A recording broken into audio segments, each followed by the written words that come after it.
Toon Bells. అరే వా నాన్న, ఈ గుహ లోపల అయితే చాలా అందమైన వెలుగు ఉంది కదా. పదండి దాని లోపలికి వెళ్దాము. అలా అంటూ చోటు ఏనుగు తన అడుగులు ముందుకు వేసింది. కాని ఆ అందమైన ద్వారాన్ని తాకగానే ఎగిరి వెనక్కు పడింది. ఆ, అరే ఇదేంటి నాన్న? బాబూ, దీని లోపలికి అసలు ఎవరూ వెళ్ళలేరు. ఓ, ఒకవేళ ఈ గుహ లోపలికి ఎవరూ వెళ్ళకపోతే అసలు ఈ గుహ ఎందుకుంది? అదొక ఏప్రిల్ నెలలోని సాయంత్రం. రాము ఏనుగు తన బిడ్డ చోటు ఏనుగుతో అడవి అంతా తిరుగుతూ ఉంది. నాన్న, మీరు నన్ను ఎక్కడికి తీసుకెళ్తున్నారు? నాకు చెప్పండి నాన్నగారు. చూడు బాబూ, ఇప్పుడు నేను నిన్ను ఎక్కడికి తీసుకెళ్తున్నానో అక్కడికి వెళ్ళిన తర్వాతే నువ్వు ప్రశ్నలు అడుగు. అదే సమయంలో ఒక వేటగాడు వీటిపైన కన్నేసి ఉన్నాడు. అరే వా, ఈ ఏనుగు చాలా పెద్దగా ఉంది. దీని దంతాన్ని మార్కెట్లో అమ్మితే మంచి ధర వస్తుంది. అలా అంటూ ఆ వేటగాడు రాక్షసుడిలాగా నవ్వడం మొదలుపెట్టాడు. కొంత సమయం నడిచిన తరువాత ఆ రెండు గుహ దగ్గరకు చేరుకున్నాయి. దానికొక అందమైన ద్వారం ఉంది. అరే వా నాన్న, ఈ గుహ లోపల అయితే చాలా అందమైన వెలుగు ఉంది కదా. పదండి దాని లోపలికి వెళ్దాము. అలా అంటూ చోటు ఏనుగు తన అడుగులు ముందుకు వేసింది. కాని ఆ అందమైన ద్వారాన్ని తాకగానే ఎగిరి వెనక్కు పడింది. ఆ, అరే ఇదేంటి నాన్న? బాబూ, దీని లోపలికి అసలు ఎవరూ వెళ్ళలేరు. ఓ, ఒకవేళ ఈ గుహ లోపలికి ఎవరూ వెళ్ళకపోతే అసలు ఈ గుహ ఎందుకుంది? చోటు ఏనుగుకి ఆ గుహ గురించి తెలుసుకోవాలన్న ఆసక్తి ఇంకా పెరిగిపోయింది. అది అక్కడే రాత్రంతా ఉండి కాపలా కాయాలనుకుంది. రాత్రవ్వగానే గుహ దగ్గర్లోనే ఒక చెట్టు వెనకాల దాక్కుని ఉంది. 2 గంటల తర్వాత చూస్తే ఒక దేవకన్య ఎగురుకుంటూ గుహ దగ్గరకు వచ్చింది. ఆ అద్భుతమైన ద్వారాన్ని అవలీలగా దాటుకుని మాయమైంది. అరే, ఈ దేవకన్య అయితే సులువుగా గుహ లోపలికి వెళ్ళిపోయింది. కొంత సమయం తర్వాత అదే దేవకన్య ఆ గుహ నుండి బయటకు రాగానే చోటు ఏనుగుని చూసింది. నీలం దేవకన్య, మీరీ గుహ లోపలికి వెళ్ళడం నా కల్లారా నేను చూశాను. అసలు ఈ గుహ లోపల ఏముందో మీరు నాకు కొంచెం చెప్పగలరా? చోటు ఏనుగు, ఈ గుహ లోపల చాలా అద్భుతమైన, ఎంతో అవసరమైన పళ్ళు ఇంకా పూలు ఉన్నాయి. అందులో ఎటువంటి సమస్య వచ్చినా ఇంకా ఎటువంటి రోగాన్నైనా నయం చేసే శక్తి ఉంటుంది. అది కేవలం అవసరమైనప్పుడే ఉపయోగపడుతుంది. దీని లోపలికి జంతువులు ఇంకా పక్షులు వెళ్ళలేవు. కేవలం మనుషులే వెళ్ళగలరు. అది కూడా అతనికి ఎంతో అవసరం ఉంటేనే దీని లోపలికి వెళ్ళగలరు. అలా చెప్పిన తరువాత దేవకన్య ఆకాశంలోకి ఎగిరిపోయింది. ఈ దేవకన్య చెప్పిన మాటలు నాకేం అస్సలు అర్థం కాలేదు. చోటు ఏనుగు మళ్ళీ ఆ గుహ వైపుకు వెళ్ళింది. ఇంకోవైపు వేటగాడు తనలో తానే మాట్లాడుకుంటున్నాడు. మనం ఈ ఏనుగుని తుపాకీతో అస్సలు చంపలేము. దీన్ని చంపడానికి నేను ఇంకా వేరే దారేదైనా వెతకాలి. మరుసటి రోజు ఉదయం రాము ఏనుగు లేచి చూడగానే చోటు ఏనుగు హాయిగా పడుకుని ఉంది. చోటు ఇక పడుకున్నాడు. సరే, నేనే ఇక ఆహారం వెతకడానికి వెళ్తాను అని ఆలోచించి రాము ఏనుగు గుహ నుండి బయలుదేరింది. తనకి అక్కడ పడున్న కొన్ని చెరుకు గడలు కనిపించాయి. అరే, ఎన్ని చెరుకు గడలు ఒకే చోటనా?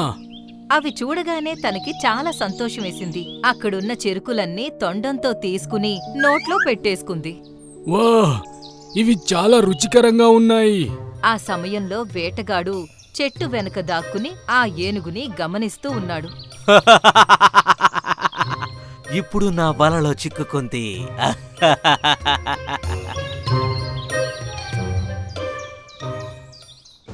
చెరుకులు తిన్న కొద్ది సమయం తర్వాత రాము ఏనుగు గట్టిగా అరవడం మొదలుపెట్టింది. పొట్ట చాలా నొప్పిగా ఉంది.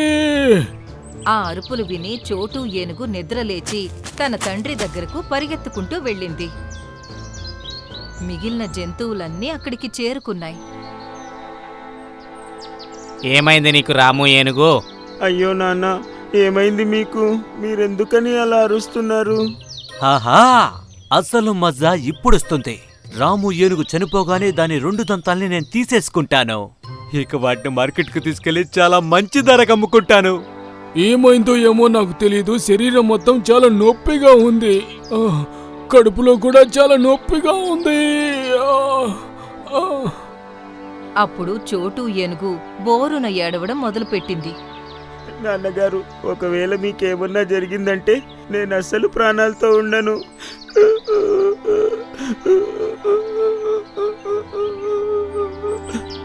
చూడు బాబు, ధైర్యంగా ఉండు. మీ నాన్నగారికి ఏమీ అవ్వదు. మా నాన్నగారికి నయం అయ్యేంత వరకు నేను ఇలానే ఏడుస్తూ ఉంటాను. ముందైతే అమ్మ నన్ను వదిలేసి వెళ్ళిపోయింది. ఇప్పుడు నాన్నగారికి ఏమన్నా జరిగితే ఆ తర్వాత నేనేమైపోతాను? ఇది విన్న వేటగాడికి ముఖం పైన ఉన్న నవ్వు మాయమయ్యి తను చేసిన పనికి పశ్చాత్తాపంతో బాధపడుతున్నాడు.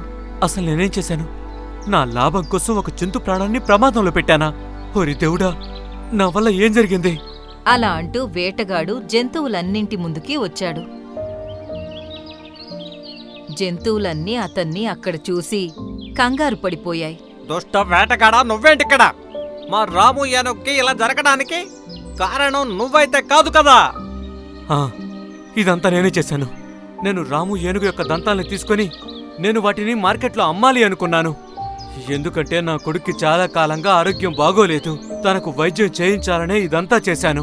కాని నేను చేసిన తప్పుగా ఇప్పుడు పశ్చాత్తాపడుతున్నాను. రాము ఏనుగు కొడుకు ఏడవటం చూసి నాకు నా కొడుకు గుర్తుకొచ్చాడు. తనకు కూడా అమ్మలేదు. తను కూడా అమ్మలేని జీవితాన్నే గడుపుతున్నాడు. నేను చోటు ఏనుగు ఏడవటం చూశాను. తనలో నాకు నా కొడుకు మొహమే కనిపించింది. నాకేమన్నా జరిగితే తను కూడా అదే విధంగా ఏడుస్తాడు. చోటు కళ్ళల్లో నాకు అనాథయ్యే భయం కనిపించింది. అలాగే తనలో నా కొడుకుని చూస్తున్నాను నేను. అంకుల్, మీరు మా నాన్నగారికి త్వరగా నయమయ్యేటట్టు చేయరా? మీ దగ్గర నయం అవ్వడానికి మందు ఖచ్చితంగా ఉంటుంది. ఇది విని వేటగాడు తల దించుకున్నాడు. చెప్పాలంటే ఈ విషయానికి విరుగుడు నా దగ్గర లేదు. తను బ్రతకాలంటే ఏదైనా అద్భుతం జరగాలి. అద్భుతం అన్న మాట విని చోటు ఏనుగుకి ఏదో గుర్తుకొచ్చింది. అంకుల్ గారు, మీకు కావాలంటే ఆ గుహలోకి చాలా సులువుగా వెళ్ళొచ్చు. ఆ గుహలో మా నాన్నగారికి నయమయ్యే ఏదైనా అద్భుతం ఉండొచ్చు. ఎంతకే నువ్వేమంటున్నావు చోటు? అవును బగీరా అంకుల్, ఆ గుహలోకి ఒక దేవకన్య వెళ్ళడం నేను కల్లారా చూశాను. తనే నాకు చెప్పింది. అందులోకి కేవలం మనుషులు మాత్రమే వెళ్ళగలరని. ఆ గుహలో అద్భుతమైన పూలు ఇంకా పండ్లున్నాయని ఆ దేవకన్య నాకు చెప్పింది. వాటితో ఏ రోగమైనా నయమైపోతుందంట. ఆ గుహ ఎక్కడుంది? త్వరగా చెప్పు. అప్పుడు బగీరా వేటగాణ్ణి తీసుకుని తొందరగా గుహ దగ్గరకు చేరుకుంది. నేను లోపలికి వెళ్ళడానికి ప్రయత్నం చేస్తాను. అలా అంటూ వేటగాడు గుహ దగ్గరకు వెళ్ళాడు. తను చాలా సులువుగా ద్వారాన్ని దాటుకుని వెళ్ళాడు. వేటగాడు గుహలోకి వెళ్ళగానే అతనికి ఒక చిన్న దేవకన్య కనిపించింది. అరే, నువ్వు చాలా మంచి మనిషిలా ఉన్నావే. ఇక్కడికి ఎందుకోసం వచ్చావు? తెలియక ఒక ఏనుగు విషయం ఎక్కిచ్చాను. కాసేపట్లో తను చనిపోబోతుంది. తను బ్రతకాలంటే ఆ విషయానికి విరుగుడు కావాలి నాకు. దయచేసి నాకు ఆ విరుగుడినివ్వండి. ఇది విన్న ఆ దేవకన్య ముందుకు చూపిస్తూ ఇలా అంది. నీకు ఆ ఎదురుగా చెట్టు కనిపిస్తుంది కదా, దానిపైన నీలం రంగులో బొప్పాయి పండుంది. ఆ బొప్పాయి పండులో ఎటువంటి రోగాన్నైనా నయం చేయగలిగే శక్తి ఉంటుంది. అది విన్న వేటగాడు పరుగు పరుగున వెళ్లి పపాయ పండుని తీసుకున్నాడు. ఒక పక్క జంతువులన్నీ రాము ఏనుగు దగ్గర జమ అయ్యి కంగారు పడుతూ ఉన్నాయి. ఆ వేటగాడు గుహలోపలికి వెళ్ళాడో లేడో కూడా అర్థం కావట్లేదు. ఇక్కడ రాము ఏనుగు పరిస్థితి ఇంకా దారుణంగా మారుతోంది. అదే సమయంలో భగీరాతో పాటు వేటగాడు బ్లూ పపాయాని తీసుకుని వచ్చాడు. అది చూసి చోటు ఏనుగు కళ్లల్లో ఆశ్చర్యం కనిపించింది. అరే అంకుల్ గారు, మీరొచ్చేశారా? ఇదిగో రాము ఏనుగు, ఈ బొప్పాయిని నువ్వు తిను. అప్పుడు నీకంతా నయమైపోతుంది. రాము ఏనుగు ఎప్పుడైతే ఆ పపాయాని తినిందో కొద్ది క్షణాల్లోనే తన నొప్పి మాయమయ్యి నార్మల్ అయిపోయింది. అరే బా, మీకు చాలా చాలా కృతజ్ఞతలు అంకుల్ గారు. కానీ వేటగాడా, ఇప్పుడు నీ కొడుక్కి ఎలా వైద్యం చేయిస్తావు? తన వైద్యం నేను చేయించగలను. అలా అంటూ వేటగాడు తన జేబులో నుండి మెరుస్తున్న 2 వజ్రాలను బయటకు తీశాడు. అరే, ఈ విలువైన వజ్రాలు నీకెక్కడ దొరికాయి? నేను నీ ప్రాణాలు కాపాడడానికి గుహలోపలికి వెళ్ళాను. ఏ చెట్టు నుంచైతే ఈ బొప్పాయిని తెంపానో అక్కడే నాకు కొంచెం దూరంలో ఈ మెరుస్తున్న వజ్రాలు కనిపించాయి. అందుకే నేను వీటిని తీసుకొచ్చాను. ఇది విని జంతువులన్నీ చాలా ఆనందపడ్డాయి. వెళ్ళు వేటగాడా, నువ్వు నా ప్రాణాలు కాపాడావు.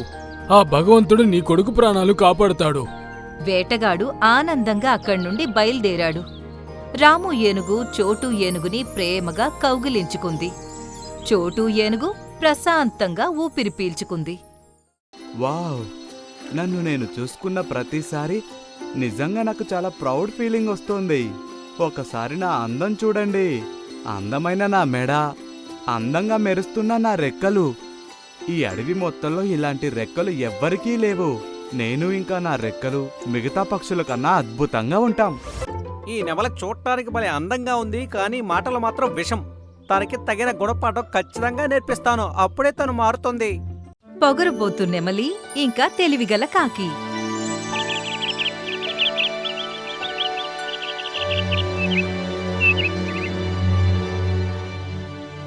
బర్డ్ల్యాండ్ అడవిలో గద్దరాజు యొక్క అధికారంలో అక్కడ ఉన్న పక్షుల జీవితం చాలా అందంగా గడుస్తుంది.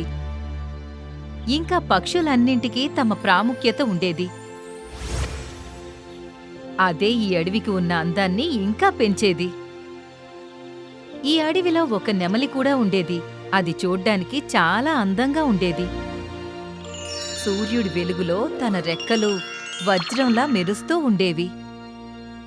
దీనివల్ల నెమలి అందం గురించి చుట్టుపక్కల ఉన్న అడవిలో కూడా పక్షులన్నీ మాట్లాడుకుంటూ ఉండేవి.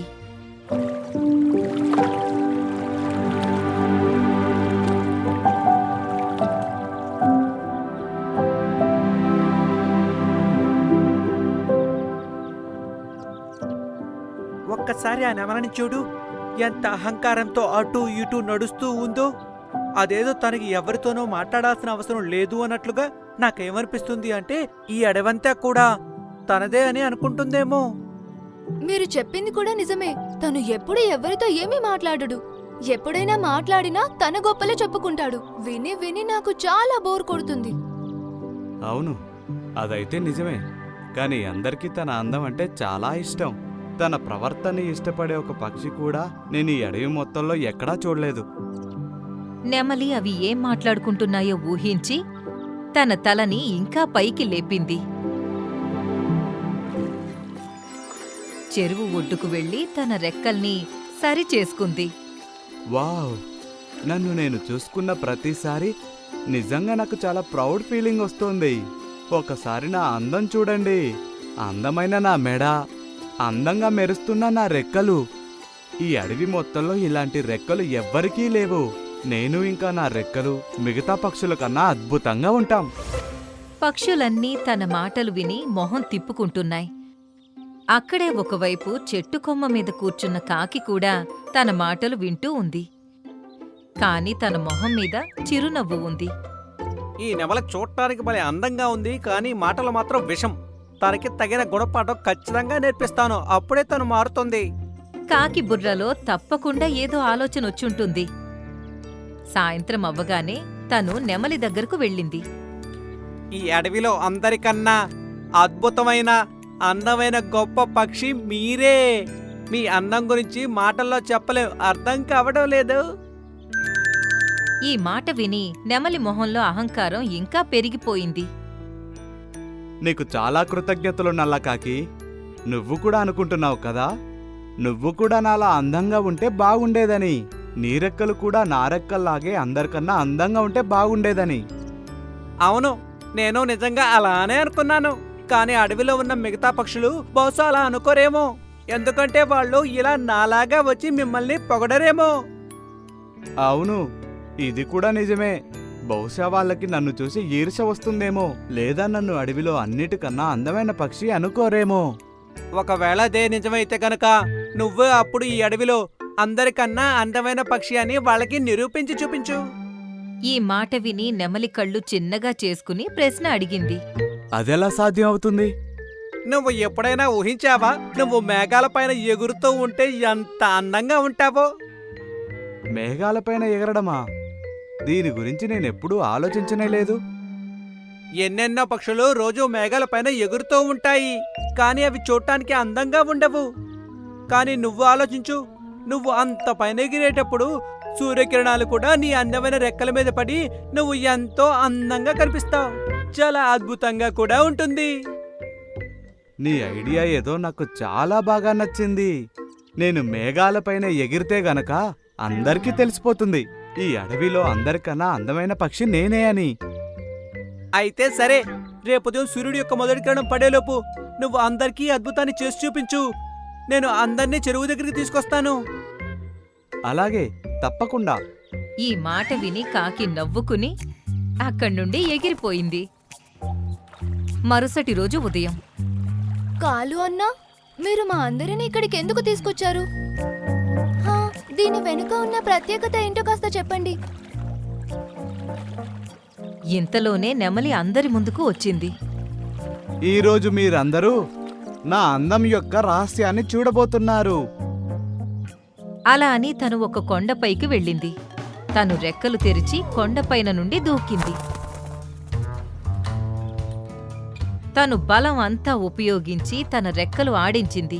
కాని తన రెక్కలు బరువు ఉండడం వల్ల తనని పైకి తీసుకెళ్లకుండా ఆ రెక్కలు తనని కిందకి తీసుకెళ్తున్నాయి. అరే, ఏమవుతుంది? తను బలమంతా పెట్టి రెక్కల్ని ఆడించింది. కాని పైకి వెళ్లకుండా తను ఒక్కసారిగా వచ్చి నేలపైన పడిపోయింది. ఆ! గద్ద ఇంకా రాబందు తమ రెక్కలు మొహానికి అడ్డు పెట్టుకుని నవ్వాయి. ఇంకోవైపు టీను పిచ్చుక ఇంకా గోరింక కూడా నవ్వుతున్నాయి. చిలుక కాకి వైపు చూసి కన్ను కొట్టి సైగ చేసి నవ్వడం మొదలుపెట్టింది. అప్పుడే గ్రద్దరాజా కూడా అక్కడికొచ్చాడు. ఏం జరుగుతోంది? మీరందరూ ఎందుకిలా నవ్వుతున్నారు? గ్రద్దరాజా, ఈ నెమలి తన అందమైన రెక్కలతో ఎగరడానికి ప్రయత్నం చేసింది. కానీ ఎగరలేక వచ్చి నేల మీదే పడింది. తన మీద తనకి చాలా గర్వం ఉండేది కదా. ఆ అహంకారికి ఏదో ఒక రోజు ఓటమిని చూడక తప్పదు కదా. కానీ నీకు ఎగరాలని ఎందుకు అనిపించింది నెమలి? అప్పుడే నెమలికి బదులుగా కాకి సమాధానం ఇచ్చింది. ఈ నెమలికి తన అందాన్ని చూసుకొని చాలా అహంకారం పెరిగిపోయింది. తన ఉద్దేశంలో తన అడవిలో అందరికన్నా అందమైన ఇంకా సామర్థ్యం ఉన్న పక్షి అంట. అందుకే తను ఎవరితోనూ మాట్లాడడానికి కూడా ఇష్టపడదు. తను ఏ రెక్కలను చూసుకొని ఎంతగా తన అహంకారాన్ని చూపిస్తుందో. నేను కేవలం ఇంతే అన్నాను. నీ రెక్కల సహాయంతో ఆ మేఘాల పైకి వెళ్లి నీ అందాన్ని అందరికీ చూపించు అన్నాను. ఇకప్పుడు నువ్వు నిరూపించుకోవచ్చు. అలాగే నువ్వు ఏదైతే అనుకుంటున్నావో, ఏదైతే చేస్తున్నావో బహుశా తనకి ఈరోజు అర్థమైందనుకుంటున్నాను. బయట కనిపించే అందం కన్నా కూడా లోపలున్న అందమే మంచి ప్రవర్తన ఇంకా సామర్థ్యం అన్నింటికన్నా ముఖ్యమైందని. తన మాట విని నెమలి తలదించుకుని ఇలా అంది. నేను మీ అందరినీ క్షమాపణ కోరుతున్నాను. నాకిప్పుడు అర్థమయ్యింది. అహంకారంతో నా కళ్ళు మూసుకుపోయాయి. నా అందం వల్ల నేను అందరికన్నా గొప్పవాణ్ణి అనుకునేవాణ్ణి. కానీ నేను ఎంత పెద్ద మూర్ఖున్నో ఈరోజు నిరూపించుకున్నాను.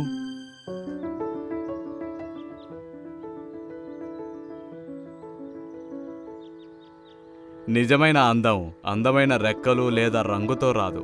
ఎదుటి వాళ్ళ మీద దయాగుణం, మంచి మాటలు, ఇంకా ఎదుటి వాళ్ళ మీద చూపించే గౌరవం వల్ల వస్తుంది. ఈ విషయాలు ఎప్పటికీ గుర్తుపెట్టుకో. గ్రద్ద మాట విని నెమలి సరే అని తల ఊపింది. కాసేపటి తర్వాత తను చిలుక దగ్గరకు వెళ్లి ఇలా అంది. మిట్టు, నువ్వు చెట్టు కొమ్మ మీద కూర్చుంటే ఎంత అందంగా ఉన్నావో తెలుసా? సిటీలో అయితే నిన్ను మనుషులు ఇంట్లో కూడా పెట్టుకుంటారు. ఎందుకంటే నువ్వు చాలా అందంగా ఉంటావు, అలాగే చాలా ముద్దుగా మాట్లాడతావు.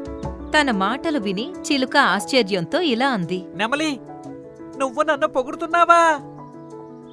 అవును, ఎందుకంటే నువ్వు పొగడ్తకి అర్హుడివి కాబట్టి. నిజంగా నీ నోటి నుంచి ఈ మాట విని నేను ఎంతో సంతోషిస్తున్నా.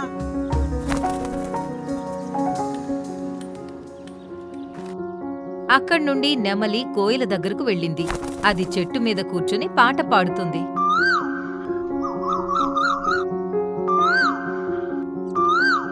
కోయలా, నీ గొంతు చాలా మధురంగా ఉంది.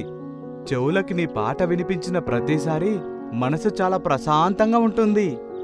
ఓ ప్రియమైన నెమలి, నీకు చాలా కృతజ్ఞతలు.